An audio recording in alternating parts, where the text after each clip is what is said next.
Coach Norvell mentioned that there were a lot of misfits in the run game, and that contributed to a lot of Miami's success on the ground. Is that also what you see? Just can you evaluate that portion of the game? It was a combination. Obviously, there were a few misfits.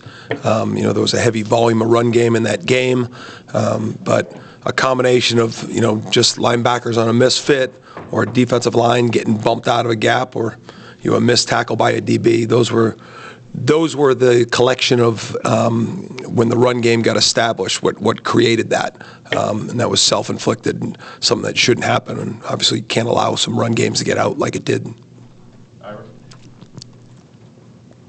How do you kind of address the guys on your side of the ball? The game where you do limit so many of the things that Miami has been doing in terms of the big plays and the passing offense and all that. But, on the other side, the running game, obviously they got you some there, and the loss is the most important thing. So how do you focus on, the things that were positive while also acknowledging the big picture? Just try to be consistent, Ira. The first drive was unacceptable, and the 13 points in the fourth quarter. We got to help our team win the football game. And sometimes that's the defense, creating a takeaway or creating better stops on third down, whatever that has to be. And we did.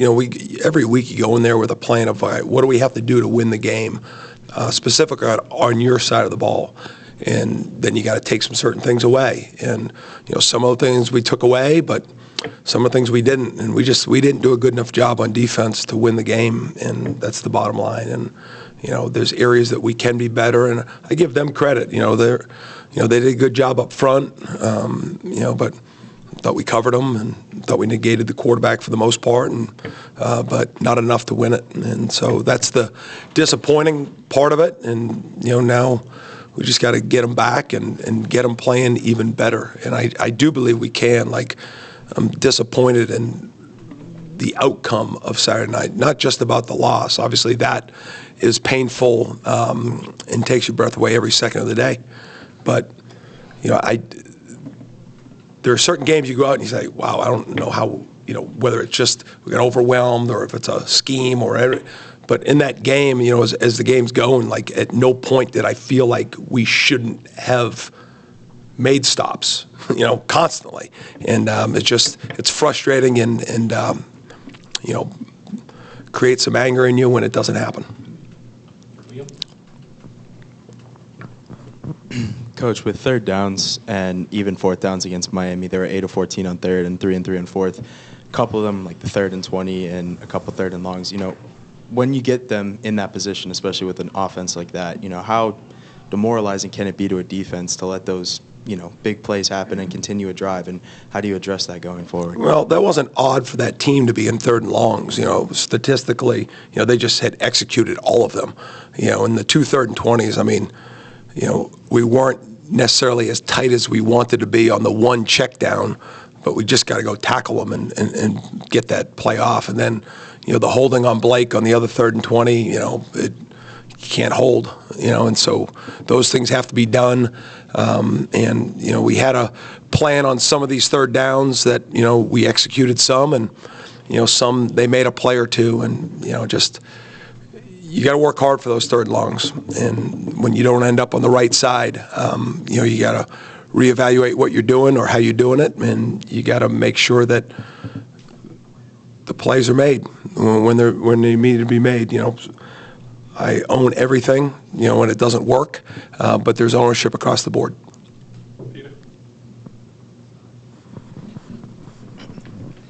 Coach, since taking over the starting lineup in place of DJ, Omar has really been very impactful and made some great plays. Some thoughts about his growth from the beginning of the season when he's battling injuries to right now, just getting better at each week. Yeah, he's playing the best football he's played since he's been here.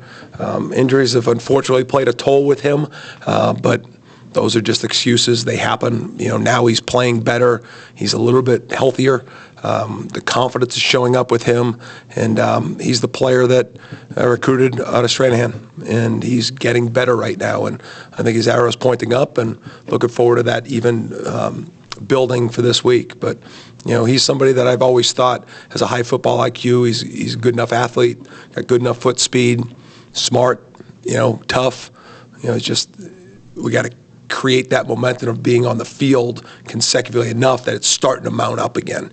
And so I'm excited for him, but I know at the end of the day he just wants to win, and we're all hungry for that. Corey? You mentioned the holding on Blake. He's a kid that I foresee being a pretty big part of this program moving forward and on that defense. How much of that is a teaching moment for him? Just the game awareness of 3rd and 22, maybe don't give him a free 5 yards and an automatic first down, make him earn it. Like, how much of that is a teaching moment? Have you talked to him about it since then? And how frustrating was it? That was a lot of questions in one. Yeah, but it's all the same question, and I'm with you, Corey. That's something you hit in spring practice. It's something you hit in fall camp. It's something you hit situationally. And there's certain times on those long distances that sometimes you play rush 3, drop 8, zone stuff, but it all comes back to your defending people and what is their personality. And, they showed on those long distances, like, there's no check downs. I mean, they're trying to get the first down. And so you have to do certain things to try to take those things away. And, the minute Blake made the mistake, because you could tell it was early in the down, he kind of grabbed them. The guy was trying to get free, but not really. And I don't think we were going to call it until it turned into a scramble and the back became the option on the play. And then it was like, okay, that happened 5 seconds ago, but it was. So it's all part of it. I brought it obviously immediately following the play once we get off the field. He owned it, he knew, and then I showed it again yesterday just because, if he held him on 3rd and 4, it's still not good. But the impact of and that's why, sometimes on those really big yardages, teams really don't play a lot of man coverage because jump balls, guy just jumps back in you, gets a freebie. But sometimes when offenses show that they're going to do certain things identifiably on those down distances, you need to adapt to them from a standpoint of knowing what they're going to do, and you do things to take it away. And we'd make the same call. We just would play different, and him not making that decision. Earl and Ashland got a lot of playing time, and Earl, I think he's only made the move to safety a few weeks ago. How did they do overall, and then also did you see them growing during the course of the game? Yeah, I mean, we made a decision about 4 weeks ago with Earl. Once Eddie, has really started to come on at nickel, and Earl wasn't playing well enough, and me and him spoke because I think there's a really good football player in Earl, and it's my job to find how to use that good football player in a positive way so he can go have team success, because he wants to win, he wants to play well. And so, even out of high school, I knew there'd be a possibility that he could play a lot of different positions. But as I got to know him more, as we got to work with him, I thought that was the right move. And so we moved him. It took a little bit because he's never really done it before. And then, actually, the Clemson week, we were starting to get there with him a little bit. And then, he had a few issues of not for practice, like he got sick, missed a few days, and I wanted to put him in probably more than he was ready to give him the opportunity with the right amount of practice. And so we tried to hold back on that Duke game a little bit just because he had missed a few days. But then he had a full week this week, so the plan was to get him in early. And, he's a physical tackler. He's an aggressive player. He's got a lot of football to him. He's got ball skills, and now, we're just trying to mount those reps up for him because I think he's got a bright future at that position, and I'm excited about what the future holds for him. And Ashland, he's been helping us on special teams, and I thought he showed up with some physicality on Saturday night. He's been somebody that we've spot rotated here over the last 2 years, and so his opportunity has really come up because now he's done a good job on special teams, and so we see that moving forward for him too. Brendan? I guess following up on that, you guys haven't been shy to move around pieces at safety to get the right players in there. Can you just explain the process of being willing to make a legitimate position change in the middle of the season? What's gone into that? Yeah, I think it falls under the umbrella of just doing what's best for the team and the individual and trying to make sure there's a balance there. And that's every decision I make. I try to look at it, okay, what's going to help us play the best this week, 1A, and for the future, 1B. And it's always in that way. And then for the team, 1A, and then for the individual. And, there are some moves that when you recruit somebody, you have a vision, and maybe that vision changes when they are here. Sometimes you hit, and you can't be scared of changes. It's just especially, you don't just change a change. When you have information and you learn information, then you make the necessary adjustments. And, whether it's, we've done it over the years with a bunch of guys. And usually we've even done it slightly even at linebacker of, this guy plays well in the boundary, and then we're going to put him to the field.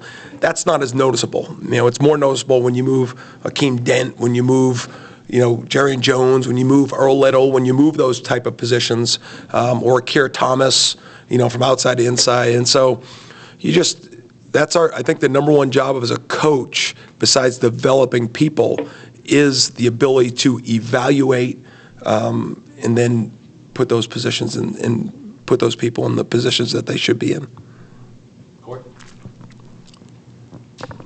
It's another Earl Little question, but I don't know if it's fresh legs, hadn't played as much as other guys in the secondary, but he seemed to be faster and more physical than we'd seen from that position, coming downhill and playing with that physicality.